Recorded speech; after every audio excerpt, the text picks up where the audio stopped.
Hey everyone, and welcome back. My name is Sam. And I'm Melissa. I was raised in a family with 4 moms and 35 kids. We were members of the FLDS Church, which is a polygamous group run by their prophet Warren Jeffs, who is now serving a life sentence in prison. Sometimes when you do the intro, it still blows my mind that you have 34 siblings. Like, I hear this over and over. Sorry, I'm messing up our intro here. But I was like, as you said it, you're like 35 kids. And I'm just like, 35 kids. I've said that so many times, I don't even think about what I'm saying anymore. Sorry, that's wild. And I think we all just need to pause for a moment and recognize how truly wild that would be to have 35 children. Your father has 35 children. A moment of silence for my father. Yes, he deserves a moment of silence. I was raised mainstream LDS. I am one of 4 kids, which was huge compared to my mom's family, but nowhere near 35. In Utah. Sam and I have been married for 11 years now, and we have 2 awesome kiddos. So we just keep dwindling down. I'm like, we would make all of our ancestors so sad. Yeah, well, sorry, ancestors. We're doing what we can here. Hey, at least we had a couple, right? That's true. That's true. Today we are talking about episode 4 of Scientology and the Aftermath with Leah Remini. Yes, this one is the Ask Them Questions episode. And at first we were like, well, should we do this one? Should we not react to this one? But there were a couple questions that I thought were really important that kind of applied to a whole bunch of different groups, not just Scientology. So I was like, actually, let's definitely talk about this a little bit. Great questions, yes. Yeah. One that they had gotten off of Reddit that they were answering was, do you think that others were questioning within the organization, or do you think you were alone? And Leah was talking about the fact that she really felt alone because when she would start like asking little questions, she kept getting reported for it. And I was going to ask you that, like, as you started being like, oh, I don't want to quite follow these rules, or I don't know how I feel about, you know, the FLDS, or like wanting to live here. Did you feel like everyone else around you might be thinking the same thing, or did you think you were the only one thinking that? Well, so I would look around me and I would see, well, the majority of my family were rule followers and they were being very obedient and doing what they were supposed to do. But even for those that were more rebellious, as we would call them, and that weren't maybe following the rules as much, there was a difference between not following the rules and questioning the church or questioning the prophet. And so for me, I wouldn't dare bring up those questions about the church, to the point that I left the church with one of my brothers, the FLDS church, and we didn't really talk about the doubts or questions about the religion all the way up until after we had left. Oh, wow. Was the first time that we actually, my point being here is that we were willing to take the action before being willing to admit that we were having questions or doubts about the church. That's how strong and afraid we were that we would be smitten or we would be punished in some way by questioning.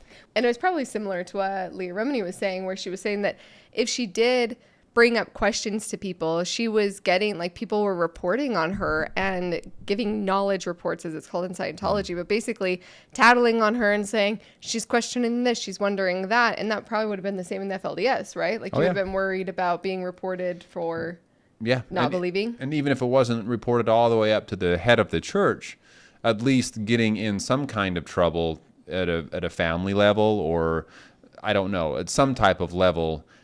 And then also once that gets out, will they ever trust you again? Was another concern I had. If they know that I doubted once, will they ever trust me fully after that?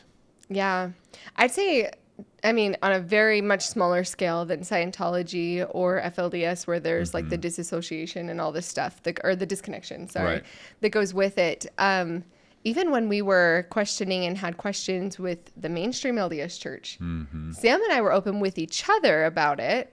But I remember slowly, like, kind of just asking people around us what they thought of certain things and trying to see if, like, other people had similar questions. I will say, you and I did journey this together. Yeah. But we, even in the beginning, you assumed that I was all 100% in, That's no true. questions, and you hesitated to ever bring anything up because you thought I was that way. I looked at you the same way.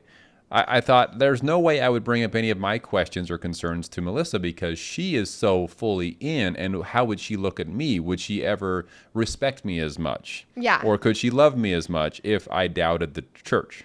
Yeah, and I thought the same thing. So when I asked my very first questions when we were starting this faith journey together, I honestly thought that he was going to give me all the answers and was going to give me missionary answers or something that I would be able to digest and be able to be like, oh, okay, yeah, that's why it's true. Which I did, but then I followed up with a but, and then shared some of, the way I truly was feeling in the moment. I feel like the way you asked it was very much not, hey, I don't believe in this. It was very much out of curiosity and wanting to grow and learn and be stronger in your faith type of questions. Yeah. And so because of that, it was very easy for me to then open up a little bit more about my true feelings as well. Yeah, it was very, because I didn't have any intention of it sending us on a faith transition journey at all. So yeah, I could see where it was non-threatening.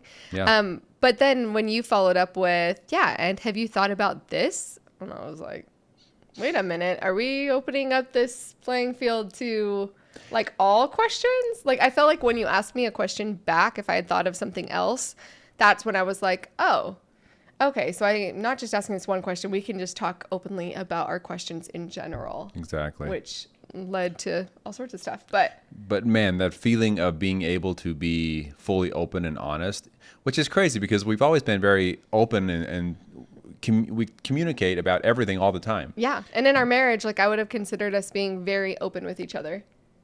And then once we talked openly about our feelings, religious feelings, it was like, oh my gosh. It was a whole new level of being completely open with each other. Yeah, definitely. I mean, it was crazy noticeable just seeing that we were able to say exactly what we were feeling in the moment. I think it is kind of funny that even in like a strong marriage, like we were in a strong marriage, like everything was good. It is crazy that both of us had feelings of like insecurity about being like worthy of the other person or feelings of that the other person might judge us, because in every other aspect of our lives, I never worried about you judging me about anything, except for, you're right, there's like always that seed of like, at least for me, like, am I worthy of you because you're so righteous doing all the right things? Or what would you think if I didn't have the same level of faith? Because you're always taught about being like equally yoked, right? And making sure that you are on the the same righteous path as your spouse and being there to build each other up. I don't know. So It is interesting that there was even those doubts and fears within what I would have considered a solid marriage.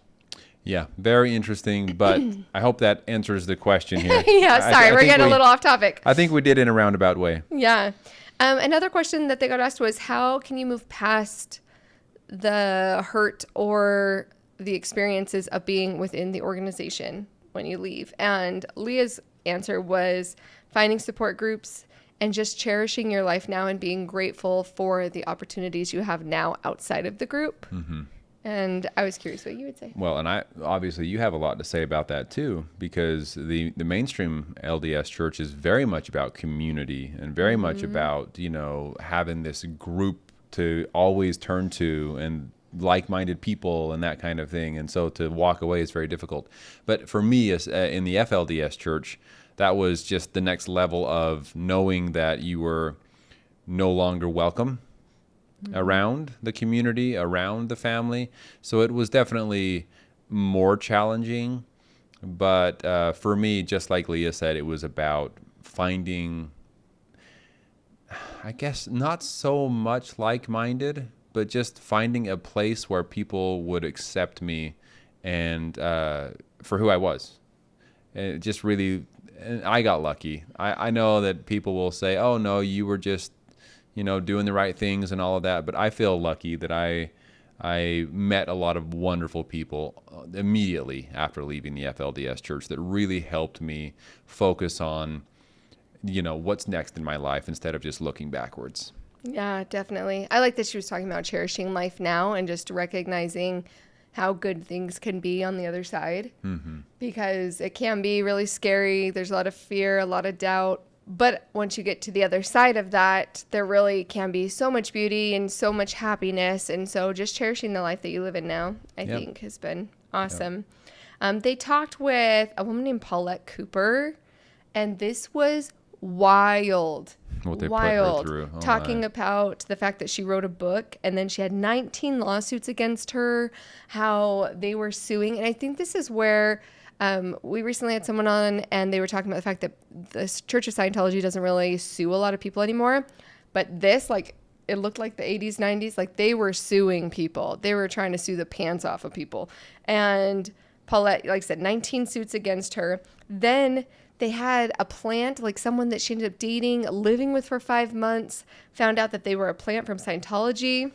They stole her stationery, wrote bomb threats to themselves, and she was indicted for up to 15 years until the FBI raided the Scientology and were able to prove that she was being framed. But like her story was absolute craziness. Nobody believed her. Everyone assumed that she was in the wrong because Scientology was sending out all of this information trying to make her look like the bad guy. Mm-hmm. And thank goodness, eventually, I mean, years later, though, so many years later that she suffered through all of this, but it was found out that, and the world finally believed her, that, you know what, Scientology is crazy. They're willing to do whatever it takes to save their bacon and make everyone that is against them look like these horrible people. Yeah, that was a wild story. I was like, oh my gosh. They talked a little bit about like corrective action and like what was the craziest things that they had seen. And Mike was talking about the hole where basically David Miscavige was placing people under arrest within the compound, making them crawl on their hands and knees and doing crazy things like that. And it made me think of the crazy punishments of Warren Jeffs and the things that he would put people through, mostly through separation, isolation, restriction of diet, restriction of who they could see, who they can talk to. And in some community. cases, put in these places of hiding with people watching them and guarding them, keeping them in line, which is, I mean, based on the way I was raised in the FLDS church, this information is just so beyond what I ever experienced. It's almost hard to imagine or believe that this type of thing was going on and being directed by the man that I used to believe wholeheartedly was a man of God. So it's just wild as more information comes out. And it just goes to show that a lot of Scientologists are probably living their lives and having, in a lot of cases, maybe they're not having all of these bad experiences. Yeah, they might be in those lower levels thinking, this is great. I'm getting so much good self-help. Yeah, and not realizing that the leader of their organization that they are looking up to is causing all of these harmful things to other people right under their noses. Yeah. The next question that they had was, why aren't the police stopping it if there are these abuses happening? And I feel like it's the same thing. They talked about the fact that there's too much indoctrination, the disconnection with people. And I feel like that's the same in so many of these groups that we cover, right? It's easy to say, okay, Mike, you were on your as a grown man, you're on your hands and knees as an adult, crawling around this table until your hands are like, how do people not leave when there's physical abuse? How do people not leave when there's disconnection? Why can't police go after these people? And 99% of the time, it's because the police have to have proof and they have to have someone, a witness, being willing to say, this is what happened to me, right? And a lot of times the people are indoctrinated while they're there to think that they deserve it because they're being punished for something, or, oh, well, that was just my punishment because I did this wrong, or that's what the leader said, or that's what God said.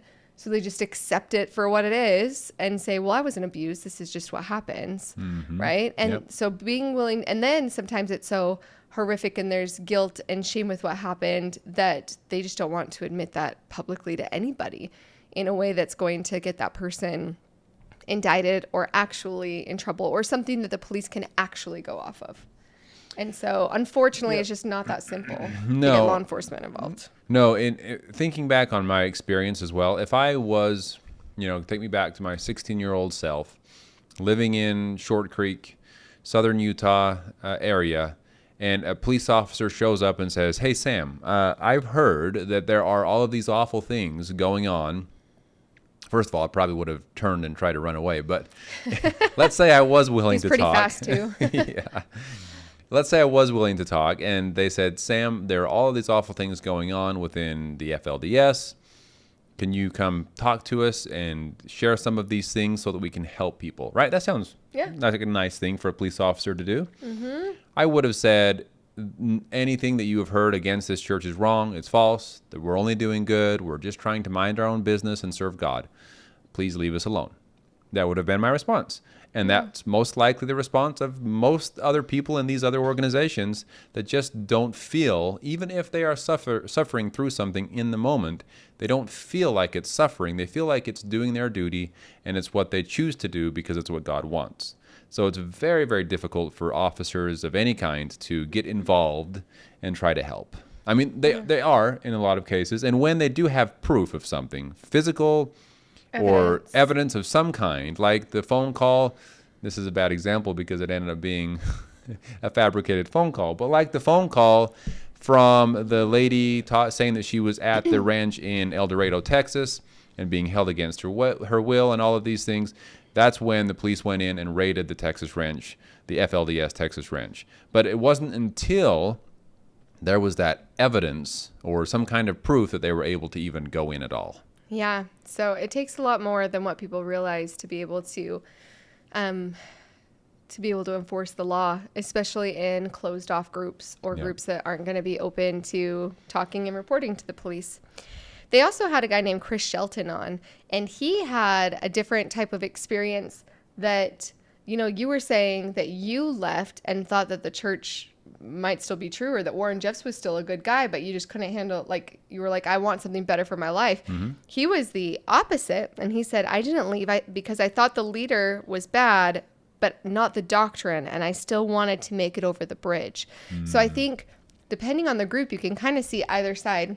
Sometimes people will say, oh, well, that prophet's just a man. They're just speaking as a man, or they're a fallen prophet. But this core doctrine is still good.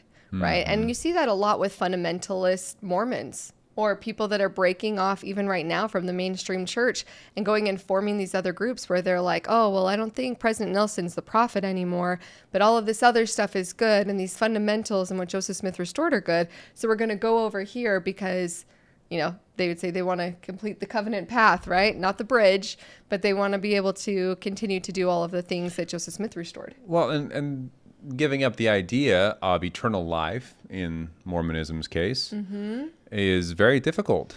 Yeah. So to just say, oh, none of this is true is not an easy thing to do because you believed it, your whole life growing up in many cases. So it's very difficult to come to that. So I believe it's not so much the group, it's more individual experiences and decisions based on one's upbringing or just the way that they look at life. I don't know, because for me it was, I don't believe that he's a bad man, Warren Jeffs in this case. I don't believe that this is a fallen church, but I want something else for myself. There are people in my own family that are the opposite. They leave the church and they want to keep continuing on with the doctrine, with all of the stuff. All the rules. They're going to follow all the things still. Yeah. Yeah, so it can go either way. He did mention, too, he said, I miss the certainty of what Scientology promises. And I was like, that is so true of probably everybody that leaves a high demand group, because one thing about high demand groups in general, no matter if it's a religion or a cult or a mixture of the two, no matter what, the words high demand, meaning that you're so used to a certain amount expected of you, but normally in response to that, there's a certain amount promised to you. Yep. It's rare that they demand all these things without certain amounts of promises, whether it's of eternal blessings or heaven or earthly things. There's a reason why you're willing to do all of the high demand things. And a lot of that comes down to certainty. Oh, yes. And so when you get rid of that, sure, I got rid of the rules, but now I don't know if there's a heaven, or I don't know where I'm going to go in the next life, or I don't know this, or I don't know that. The uncertainty can be absolutely soul crushing. Well, and you and I always say this, that it was almost easier, even even though we didn't believe it towards the end of our faith transitions out of these churches. It was almost easier to be in them because because we had all, in quotation marks here, we had all the answers. Oh, yeah. Like we knew exactly how the plan of salvation, how it was laid out before us, what was expected of us, What's gonna exactly happen in the next what life. to expect in the next life. Yep. We had all the answers in our mind. So now to come out and say, "Oh, yikes, I don't know about this, that, and the other," is it's hard to accept. Yeah, it's super hard to accept. And I think that's another reason why a lot of times people will stay in longer than what they necessarily should, because the idea of the uncertainty can be way more scary than them staying in the group and knowing what the fear in the group is. So Right. definitely a lot to that as well. And then the last story was of this woman, Karen, and her husband, Jeffrey.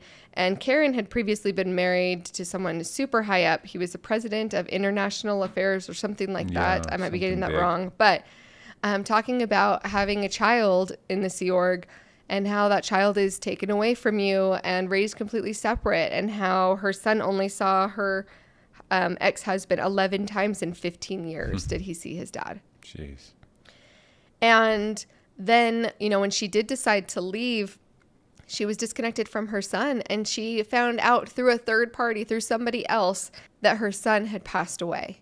And just talking about the repercussions of the disconnection with families once again, and just how detrimental that is, and how when you raise kids in Scientology and they're in it and you're not, you lose all connection with them, sometimes forever.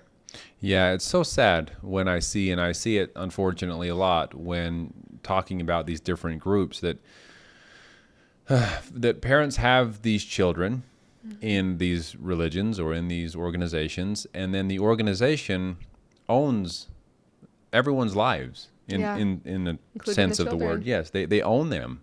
And so to the point where if they say, "Hey, this is what I want this child to do, this is what I want you to do," and people are just split up and scattered, and in this case rarely saw her son at all because of how demanding and how separated they were because of the organization Yeah. requiring that of them. And it's just so sad that these organizations can have such power over someone's life to the point of separating families. I mean, that's just And crazy. there's been so many groups. It seems like the separation of families. I mean, the family unit is just such a strong, important tenet to everybody's lives, right? You can see even just from like a statistical, psychological standpoint, strong families make confident, happier people, right? And with the disintegration of families or separation of families, overall causes harm, and it's hard. And the idea that these leaders are on purpose separating families, it is inflicting harm so intentionally, right? They know what they're doing. They know why they're doing it. They're trying to create loyalty. They're trying to create distrust. And we've said it once, we'll say it again. Any organization that chooses to separate families is causing active harm and is not an organization that anybody should be a part of. If they're making families separate, they have nefarious intentions. Yeah. Yep. Well, and it's good to see that in most cases, it's unfortunate that these types of groups keep popping up, but it is good to see that most of them are disintegrating. They are getting smaller and scattering, and more people are leaving from them. But it is very unfortunate that so many people are getting into these positions of some type of harm, physically, mentally, emotionally, before finally getting out. So yes, a lot of people are leaving, but a lot of people are stuck with a lot of trauma from their experiences within. Yeah.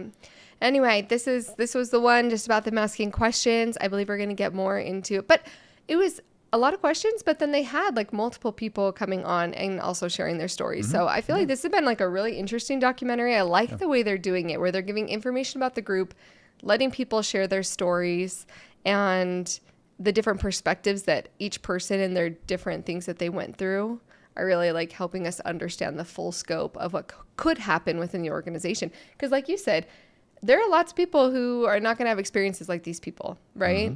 And there's going to be lots of people that have these crazy experiences that are not understanding why somebody would stay in that isn't having those experiences. But when you see time and time again, over and over, the same patterns of abuse, I think at one point, Chris Shelton said, we're not just praying in a corner, they're doing awful things, right? And so it's easy sometimes to try to ignore these awful things over here. Well, if it's not happening to me, then maybe it's not that bad. And that's why it's so easy to peg these people that are leaving as a liar for those that are still within. For example, for me in the FLDS church, when I was still in the church, anyone would say something about it negatively. They leave the church and they start speaking out against it. And because I didn't experience that, and because the church is telling me that they're lying, it's very easy for me to accept, oh my gosh, they're lying. I can't believe Satan has control over these people and is forcing them to lie to try to bring down this amazing church, right? That's the mindset. And so it's easy to peg someone as a liar when you haven't experienced those same things. And that's why sharing all of these stories is so important, because the more that people can see, it isn't one isolated incident, it's a pattern. It's the abuse of the leaders, and it's the organization as a whole that is causing this harm. Hopefully, more likely people will avoid the organization to begin with, or maybe someone will have a chance to see and recognize it for what it is and be able to leave. Yep. Well, thank you all so much for being here with us again, and we look forward to talking with you soon. Talk to y'all soon.